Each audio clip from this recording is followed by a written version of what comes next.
bonjour les artistes, très content de vous retrouver pour ce petit épisode du Café des artistes. Vous voyez, j'ai mon petit café. Bon, par politesse, je vais pas le boire devant vous.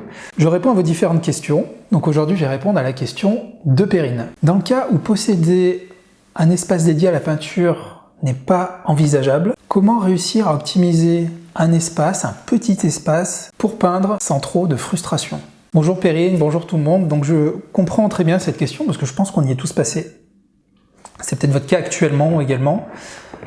Je vous l'ai souvent répété, et c'est très important d'avoir un endroit pour peindre. Moi aujourd'hui, j'ai la chance, à force de m'être accroché et avoir mis tout ce que je pouvais mettre en œuvre pour que ce soit le cas, j'ai mon atelier. J'ai mon atelier, donc j'ai différentes pièces, donc des pièces pour peindre. Effectivement, ça n'a pas toujours été comme ça. Quand j'ai commencé, j'avais un tout petit appartement qui faisait une trentaine de mètres carrés. J'ai été tout seul, mais voilà, j'avais pas de pièces pour peindre, c'était pas possible, et donc je peignais dans mon salon, sur ma table basse qui était en verre. J'en ai mis de partout. Effectivement, j'en ai mis de partout parce que j'étais mal organisé. Je pense qu'il est tout à fait possible de peindre dans des petits espaces sans aucune frustration, mais le maître mot, c'est l'organisation. L'organisation. Donc ce que je peux vous conseiller, si c'est votre cas, c'est de commencer petit, peut-être pas forcément travailler à plat, travailler sur un chevalet. Un chevalet simple, comme celui-là par exemple, ça se plie. Ça c'est un chevalet de présentation, mais vous en avez à peu près équivalent pour peindre. Vous pouvez plier, le mettre derrière un canapé, l'anger dans un meuble. Voilà, déjà vous avez résolu le problème du support. Tout ce qui est médium, vos peintures, vos pinceaux, un agent diluant, bouteille d'eau, quelques chiffons et quelques toiles vierges ou quelques supports cartonnés, ben voilà, vous avez fait le tour, vous avez tout ce qu'il faut. Vous avez tout ce qu'il faut. Donc moi, qu'est-ce que j'avais? J'avais une caisse.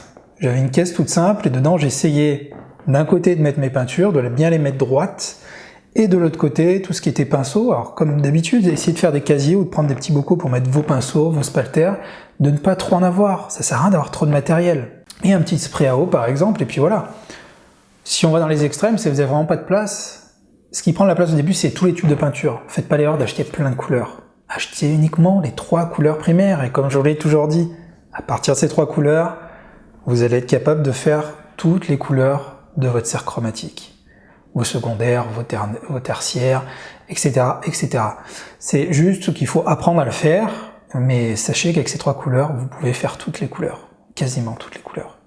Donc, voilà, vous voyez, vous n'avez pas besoin de tant de place que ça. Après, les châssis. Alors les châssis, ça peut être problématique, surtout quand on a peint des tableaux qu'on veut les stocker.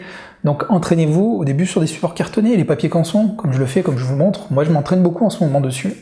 Et ça peut faire l'objet d'œuvres à part entière, hein. On n'est pas obligé de travailler sur de la toile, hein. J'en parlais avec Canson il n'y a pas longtemps, et comprenez pas pourquoi je travaille que sur de la toile. C'est vrai que finalement, on peut très bien travailler à l'acrylique sur du papier, et même quand on fait de l'abstrait, il n'y a aucun souci là-dessus. Donc voilà une petite caisse avec votre matériel, vous le glissez quelque part, vous rangez dans un meuble, vos feuilles de papier canson, votre petit chevalet, et vous pouvez peindre, même dans 10 mètres carrés, donc il n'y a aucun souci. Mais l'organisation, puis lavez bien votre matériel, faites attention à votre matériel une fois que vous avez fini, pour pas tomber dans le piège du gaspillage, voilà.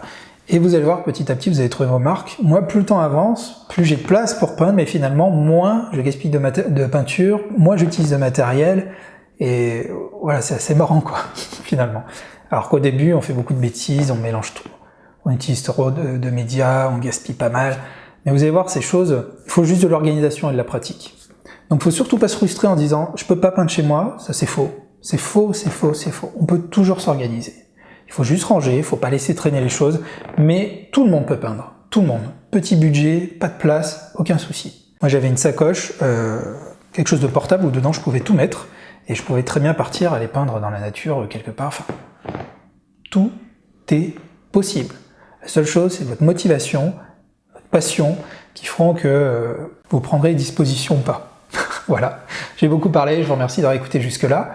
Si vous voulez vous aussi me poser votre question pour cette chaîne, donc il y a un lien dans la description et un autre en fin de vidéo. Vous pouvez aussi vous abonner pour cette chaîne secondaire, dans laquelle je vais vous donner 2 vidéos par semaine.